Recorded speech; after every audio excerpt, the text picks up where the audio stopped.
Going to see this movie again. I am like so excited. I just remember being a kid and seeing these incredible actors play these roles, and I was just amazed. Oh my god. But it didn't get the love that I feel like it deserved. Like the box office, it was kind of a failure. I mean, it was 30 million to make. I'm sure they had to pay these actors. And it only brought in like 36 million domestically and a total of 47.8, worldwide. I can't even say it globally, I guess. So, I mean, I don't know. It still is a cult classic, and people still talk about it to this day. And I just love AMC because they're putting it on the big screen, and this will be my first time actually seeing it on the big screen. Oh my god! So I'm super excited for that.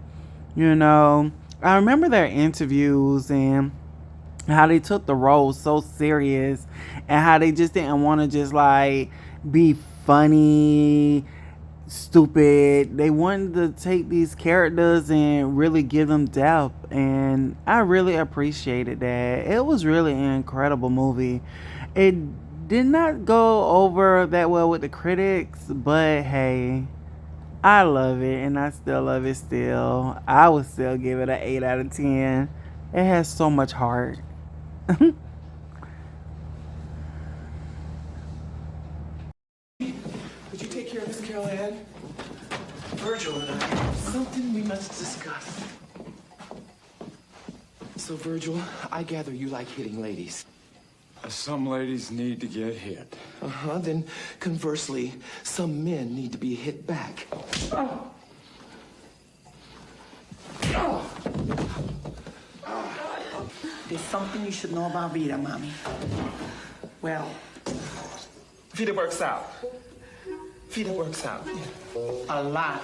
Why'd you want in on this project? The challenge, I think.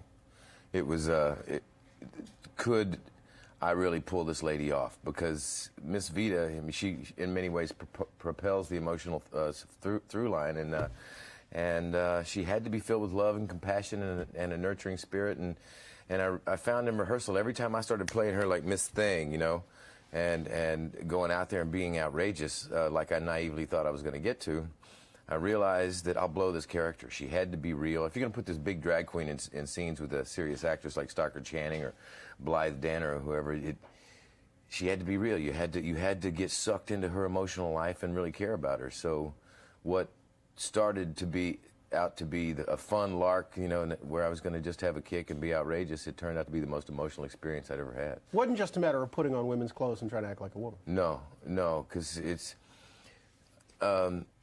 I didn't have that luxury. I realized very quickly in rehearsal I have to go for a performance. If I don't make her something special and make her something of an angel where she lives to fix people's lives and lives to make the world lovely, or it truly destroys her, I knew I'd blow the role. So I feel thankful I found that in rehearsal rather than on film. What's Noxzema like?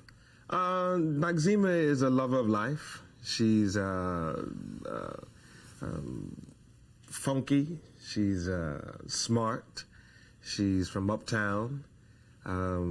She wears elaborate clothing, colors, and she's a good friend. Is it true what I read that you said for inspiration for Noxzema, you drew on your grandmother, Maya Angelou, and Bette Midler? And Roscoe Lee Brown. You can't leave Roscoe out. And Roscoe Lee Brown. Yeah. Explain that to me. What parts are which? My grandmother is the humor, and Bette Midler is the walk, her whole type of a jiggle type of a walk. And Maya and Roscoe, they are they have a command and control over the English language and words. They make words sound like it's a food dish, so I thought that it was a good thing for Noxzema, who is very arts educated and cultural, to be able to use words in a very romantic type of fashion. What's key to making it work? Hours and hours in front of the mirror, walking back and forth. We had assigned drag queens like our guardian angels, except they were more like dominatrixes. They're like, Papi, walk that walk. You better start doing that. You better get that attitude, please. And they'll make us walk back and forth, make us sashay and swish and get it all in the hip and do all that stuff. Yeah. Until we got it right. And then they go, now you got the look, Papa. You got the look. Go ahead and do it. And then, you know. But it was hours, man. We spent a lot of time. We clocked in the hours making that work. You had no doubt it was going to work?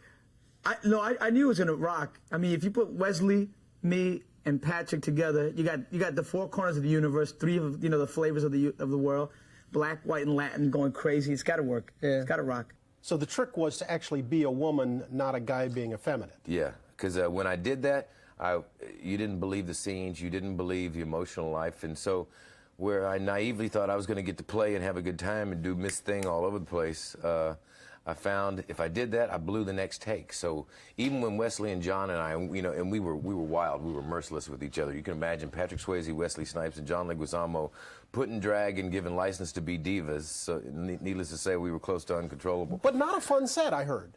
It was a very intense set. It was a fun set between Wesley and John and I because we kept it going. And as I understand it, Steven Spielberg, producer of the film, when he first saw you there, he didn't realize it was you. How do you think your fans are going to respond to seeing you in drag?